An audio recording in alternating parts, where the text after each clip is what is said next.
Uncle Jack has moved into a bigger house which my parents paid for because they wanted me to be comfortable.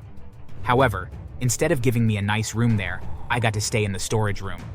When we moved into the house, I found myself in a very spacious room upstairs. I took a liking to it again and wanted to be there. So, I went to meet Uncle Jack, but his reply was a block to my excitement. Quite bold of you to think that you'll have any decent room here. Boy, you're going to the room beside the kitchen, the storage room. Uncle Jack, that room is so small it can barely fit 3 people. It doesn't even have an AC. How do I survive there? You will, trust me. I'll get you a small fan and even help you paint the room. You should be appreciative of that. This is why Steven is better than you. He appreciates everything I give him. My parents left me in the care of my uncle when I was only 3 years old. My Uncle Jack was my dad's elder brother. He has a son, Steven, who was born 2 months after me. My parents were only newlyweds when they had me. They hadn't planned to have a child just yet, but I'd come in, and there was no way they could get rid of me. They never even thought about it. However, parenthood wasn't as easy as they thought. My parents were very busy people. While my dad owned 2 fabric companies, my mom ran a cosmetic brand, which was nearly as successful as my dad's popular companies. Due to their busy schedules, they hardly ever had time for me. It made them feel so sad that they got me a nanny to provide the love they couldn't give me. However, the nanny ended up being a bad woman who barely took care of me, so she was fired. 3 more nannies were employed and fired before my parents finally decided to seek help somewhere else. That was when my uncle stepped in. Why did you take so long to ask me? Junior is also my son. I'll be more than willing to help in taking care of him. My parents had been so happy to hear my uncle accept to take care of me. They got onto the next available flight and left Italy to America, since that was where Uncle Jack lived. I was left in his care while my parents returned to Italy 2 days later. Honestly, at the time, I didn't think too much about their departure. It wasn't the first time they were leaving me in the care of someone. Uncle Jack had treated me well for the first week, until his fake kindness ran out and his true colors surfaced. Whenever my parents sent gifts and money, they made sure to include something for Steven.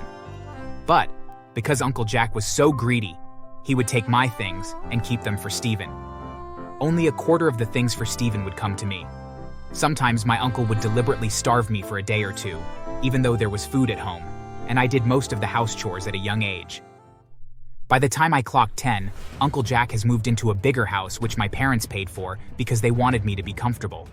However, instead of giving me a nice room there, I got to stay in the storage room. When we moved into the house, I found myself in a very spacious room upstairs. I took a liking to it again and wanted to be there. So, I went to meet Uncle Jack, but his reply was a block to my excitement. Quite bold of you to think that you'll have any decent room here. Boy, you're going to the room beside the kitchen, the storage room. Uncle Jack, that room is so small it can barely fit 3 people. It doesn't even have an AC. How do I survive there? You will, trust me. I'll get you a small fan and even help you paint the room. You should be appreciative of that. This is why Steven is better than you. He appreciates everything I give him.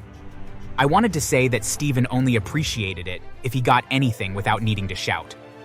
When it was Steven's turn to choose a room, he picked the exact one I picked earlier, and Uncle Jack smiled at him. You're so respectful, my boy. I'm glad you're learning so many good things instead of complaining and talking back to your elders.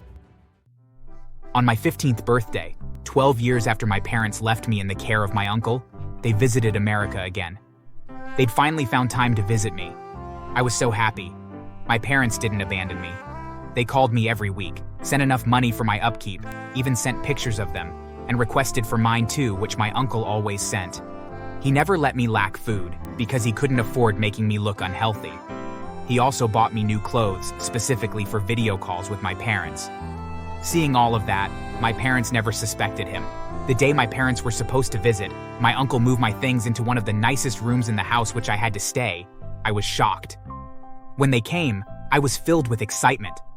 My uncle drove Steven and I to the airport to pick them. When they hugged me for the first time in 12 years, my parents burst into tears. I couldn't help but cry too. I tried to tell my parents what was going on, but they didn't believe me because of how they saw my uncle treating me, as well as the room and laptop I had been given the day before. Well, They stayed with me for a whole week, and that was the best week of my life. My dad told me he already established another company, and my mom now ran a whole fashion house. I got to know that they'd also written their wills, and I owned everything. The mistake they made, however, was saying all of that in front of Uncle Jack. After they left, he spoke to me. Don't think I'll ever let you alone have all of that property. Don't even imagine it, got it? Of course, I told him I understood. My life without my parents resumed. After my 14th birthday, I began getting bullied at school. I would tell my uncle, but how could I possibly tell him Stephen was also part of my bullies? I was getting drained emotionally with no one to speak to. I had no friends because Stephen had spread filthy rumors about me to everyone. He's nothing but a pauper. My dad sponsors him, and that's the only reason he's here. No one should go close to him. Well, my parents were the ones sponsoring both of us, and he only attended that school because of me, and not the way he'd twisted it to be. But who could I tell? No one would believe me. Stephen used all the great gadgets and outfits my parents bought me, while I had to wear and use hand-downs. The time my classmates completely blacklisted me was when Stephen had made me wear his shoes, only to lie to them that I'd stolen them. Wear the shoes, okay? Just look good today, and make sure you avoid me, so no one thinks in the direction that the shoes are mine. When he said that to me that morning, I was so happy and thought Stephen was finally starting to like me. But when he came to me in class with his friends, I was embarrassed badly. You've been hiding from me all day because you stole my shoes? How pathetic of you, Junior. Not only had they taken the shoes from me and made me walk around with just socks, they'd also beaten me up badly after school. Of course, my uncle had seen my wounds, but he cared less to ask. When I clocked 16, I was already fed up and wanted nothing more than to be with my parents. I was tired of living with my uncle and his son. Uncle Jack had even made me get a job at a restaurant where I had to deal with my wicked boss. He abused me even more than Uncle Jack and Stephen did. He would hit me at the slightest mistake, insult me in front of customers, and make me work so hard for the meager salary he paid. One day, while I was doing my shift after school, Stephen had visited the restaurant with his friends with the sole aim of mocking me. I approached their table to ask what they wanted, and they kept making me go back and forth, ordering things one at a time instead of making a straight order. They kept laughing loudly at their table. My boss forced me to go warn them twice, but I received 2 slaps the both times I went to warn them. After they'd finished eating, they refused to pay. I was caught unaware when they ran out of the restaurant, laughing mockingly as they watched me try to chase them. I wailed and begged them to pay, but they managed to escape. When I returned to the restaurant, I expected my boss to fire me, but he smiled at me instead. A purely wicked smile. Don't expect a salary by the end of this month. Their bills will be cleared with your salary. My heart was shattered. After work that day, I didn't go home straight. I sat by the roadside and cried my eyes out until a kind woman approached me, and she changed my life for good. She owned a restaurant too, and volunteered to let me spend time after school there with her after I told her my story. Life began getting better for me. I quit my job at the first restaurant after the kind woman, whose name was Vera, gave me the money to pay for the goods Stephen and his friends had eaten. She didn't let me work. Instead, she simply taught me how to cook since I'd requested. She fed me well and even got me a phone. Of course, I hid it from my uncle and Stephen. 3 months later, she encouraged me to call my parents and let them know about what was going on. I was able to get their number from Uncle Jack's phone, and when they knew about everything, they couldn't stop apologizing. The first thing they did was to stop sending any money to Uncle Jack. Instead, the woman received the money and took good care of me with it. I didn't let Uncle Jack know, and he was frustrated at my parents' sudden change of behavior. By the end of the year, my parents informed him that they would be coming to take me with them. My uncle became frustrated. He knew he wouldn't get anything from them anymore if I wasn't with him. He tried to stop them. You don't have to. I'm fine taking care of him. It's just been hard since you stopped sending money, but we're coping well. My parents didn't listen to him. Their minds were made up. In his desperation to do something to stop me from going with them, he tried to drown me. He took me with him to a nearby river. I had no idea where he was taking me to at first, but I was suspicious. So, I messaged Vera and also turned on my location. I asked her to contact the cops too, because my uncle wasn't trustworthy.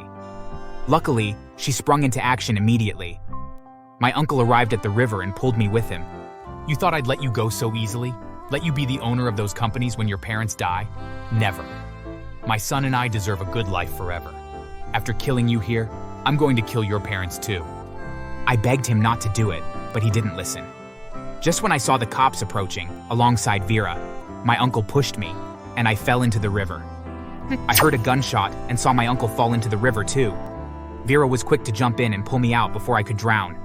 Uncle Jack had tried to run away after he saw the cops, but he got shot in the chest before he could, and that led to his death. My parents returned to America the next day and couldn't stop apologizing to me. We've been bad parents. We'll do better now. Forgive us, son. We're so sorry we put our jobs before you. Of course, I forgave them. They weren't bad parents. The only thing they didn't provide was their presence.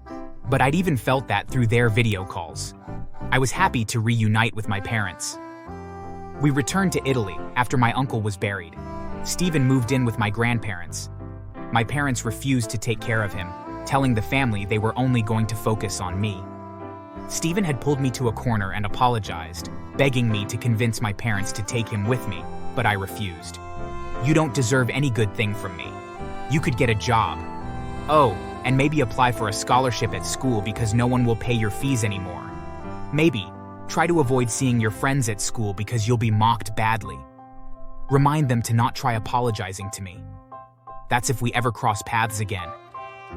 My parents gave Vera enough money to expand her business before we left. I didn't fail to keep in touch with her. I started a new life in Italy, often referred to as my parents' son. Life has been better since then. A few months later, we heard that Stephen had tried, along with some friends, to bully another kid. He got beaten badly and ended up with a split lip. He was also suspended from school for a while. When news of what his dad had done spread around the school, everyone started hating him because his dad was so cruel. Thanks for watching. Make sure to subscribe and leave a comment below saying, "I subscribed," and we'll do our best to reply to your comment.